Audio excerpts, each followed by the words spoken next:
여러분 안녕하세요, 삐맨입니다. 오늘은 OCN에서 최고 시청률 4.3%를 돌파하며 인기를 얻고 있는 드라마 블랙을 다각도에서 분석해보려고 합니다.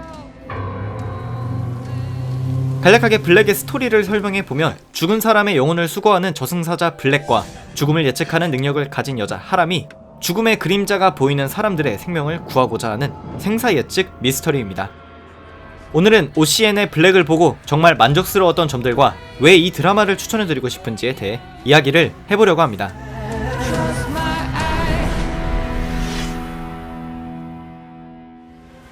첫 번째로 꼽을 수 있는 점은 블랙의 저승사자인 블랙 때문이라고 할 수 있습니다. 배우 송승헌씨가 갖고 있는 진중한 이미지 때문에 블랙에 포함되어 있는 코믹한 장르를 어떻게 소화할지가 궁금했는데, 이제까지의 이미지를 부술 만큼 이미지 변신에 성공했습니다.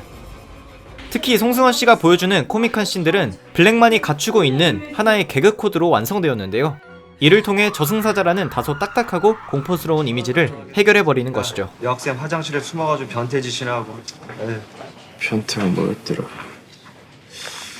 갑자기 생각이 안 나네. 또 이러한 장면은 송승헌씨가 맡은 배역인 블랙이 어떤 인물인지 요약적으로 보여주는 장면으로 활용되기도 합니다. 아이고 죽겠네. 아이고. 왜 치는 거야, 늙은 인간?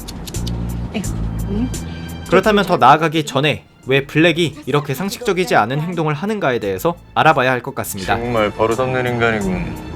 미개하기 짝이 없고. 우선 블랙은 원래 444라는 이름을 갖고 있는 저승사자였습니다. 그리고 이 몸의 원래 주인은 한무강이라는 형사로 의문의 저격수에게 살해당한 남자인데,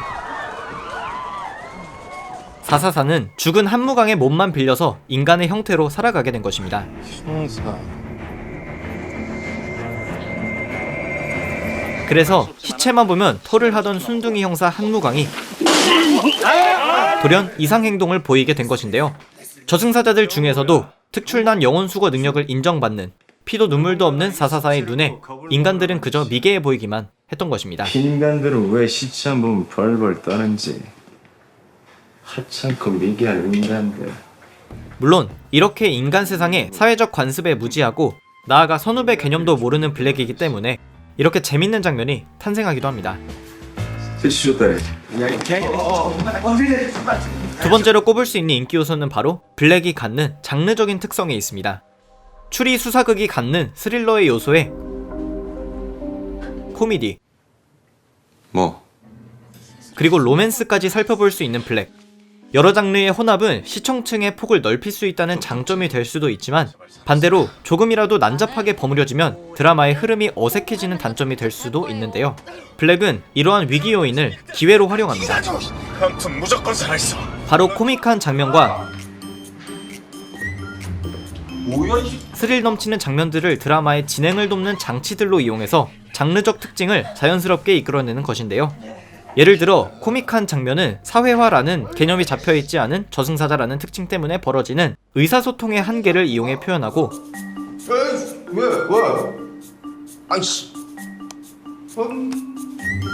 범죄 수사물이나 스릴러로서의 성격을 나타내고 싶을 때는 블랙의 신체의 주인인 형사 한무강의 직업적 특징을 빌리는 것입니다. 근데 7시에 그 쇼핑몰에서 총을 맞아 죽었단 말이지. 세 번째는 바로 이 드라마가 시작부터 던지는 떡밥들과 저승사자의 세계관입니다. 개인적으로 블랙의 전체적인 진행 구조가 정말 신선하다고 생각하는데요. 이 신선함에 큰 기여를 한 것이 바로 초반부터 시작되는 상당한 규모의 떡밥 투척이라고 할 수 있습니다. 이전에 SBS에서 방영됐던 신의 선물 14일 등에서 견고한 세계관을 보여주면서 마니아층을 형성했던 최란 작가만의 스타일이 블랙에서도 드러나는 것이죠. 우선 블랙은 이야기의 초반부터 주인공 형사인 한무강이 저격당하는 것으로 사망을 하게 만듭니다. 당시 한무강은 드라마의 중심이 되는 오래된 사건의 정답을 찾아낸 상태였고, 세상에 공개만 하면 끝나는 상황이었는데 갑작스럽게 사망하게 된 것입니다. 비록 2화 만에 사망한 한무강이지만 그 짧은 시간 안에 시청자들이 의아해할 만한 중요한 떡밥들을 남깁니다.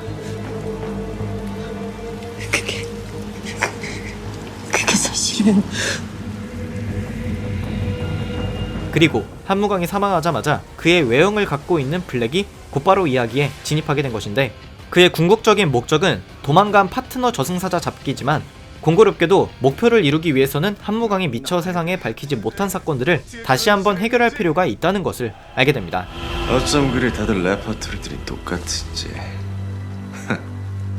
그리고 이런 블랙의 움직임은 시청자들이 은연중에 인지하고 있던 형사 한무강이 남겨놓은 초반의 떡밥들을 점점 풀어가며 재미를 줍니다. 다 기억나는 거야? 아니, 한편 저승사자인 444, 007, 그리고 416 등을 통해 전달되는 저승사자 세계관도 드라마의 주요한 재미 요소 중 하나인데요. 매우 견고하게 만들어져 있어서 주목해 볼 만합니다. 우선 저승사자들은 그것이 옷장이든 화장실이든 문만 있다면 순간이동을 할 수 있습니다. 드라마가 진행될수록 블랙이 겪는 문제라면 처음에는 잘만 하던 순간이동을 비롯해서 너 튀어나올 줄 알았다. 인간의 육체에서 이탈해 나오는 것도 실패하는 등 뭐 하는 게냐? 똥 싸느냐?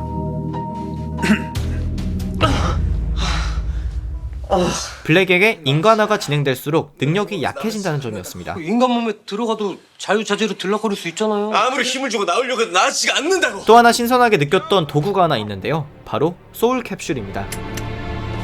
이 캡슐에는 수거할 영혼의 얼굴이 보이는데요. 캡슐에서 얼굴이 사라지는 것은 그 인간의 죽음을 뜻합니다.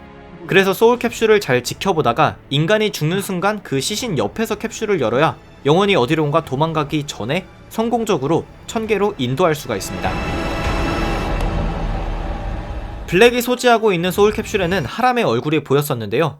이 캡슐을 블랙이 아닌 다른 저승사자가 심지어는 하람의 시신 옆이 아닌 곳에서 열어버렸기 때문에 문제가 생기기도 했습니다.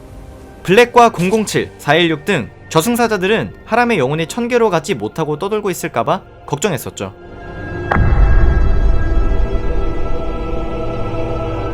추가적으로 블랙의 초반부에는 저승사자들은 천계의 순수혈통을 갖고 있거나 아니면 자살을 한 인간이 형벌로서 되는 것으로 알려져 있었는데요. 저승사자 세계관이 드라마의 진행에 따라 더 자세하게 드러나기 시작하면서 처음부터 저승사자인 천계의 순수혈통은 없다는 게 진실로 밝혀집니다. 태생이 저승사자라고 믿는 사자의 경우 자살자들과 달리 형체가 없는데 이들이 형체가 없는 이유는 육체가 실종되었기 때문이라고 합니다.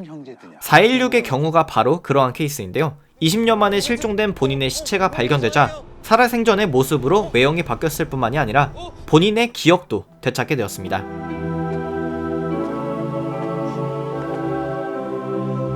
한 가지 아직 밝혀지지 않은 부분이 있다면 416의 경우 사망한 날짜가 4월 16일이라고 말할 수 있지만 블랙의 444를 날짜로 풀면 4월 44일, 저승사자 007 역시 0월 071로 존재하지 않는 날짜이기 때문에 아직도 저승사자들에 대해 풀리지 않은 미스터리들이 존재한다는 점이 앞으로 주목해볼 만한 부분이라고 생각합니다. 이렇듯 블랙은 범죄 수사물이라는 주축을 끌고 가면서도 드라마의 작은 떡밥들까지 스토리와 엮어서 유연하게 풀어갑니다. 드라마를 보다 보면 장면 하나, 인물 한 명이 그냥 등장한 것이 아님을 깨닫게 되는 순간들이 많은데요. 얼마나 그 떡밥의 배치와 회수가 드라마에 적절하게 녹아있는지 알 수 있는 부분입니다. 현재 14화까지 진행된 OCN의 블랙은 앞으로 단 4화만을 남겨두고 있는 상황입니다.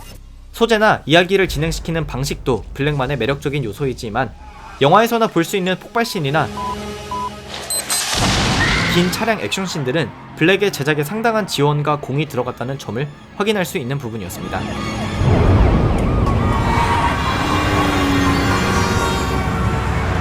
부가적으로 112 신고센터 대원들의 이야기를 다룬 OCN의 보이스 등 이전에 긴장감 있는 장르물을 선보였던 김홍성 감독님의 연출도 극의 분위기를 살리는데 큰 몫을 했다고 생각합니다. 또 앞서 말씀드린 것처럼 아직 끝나지 않은 미제 사건과 저승사자들에 대해 풀리지 않는 미스터리들이 많습니다. 12월 2일에 15화, 12월 3일에 16화에서도 많은 것들이 밝혀질 예정이니까 OCN의 블랙을 꼭 한번 찾아보시기 바랍니다. 감사합니다. 지금까지 삐맨이었습니다.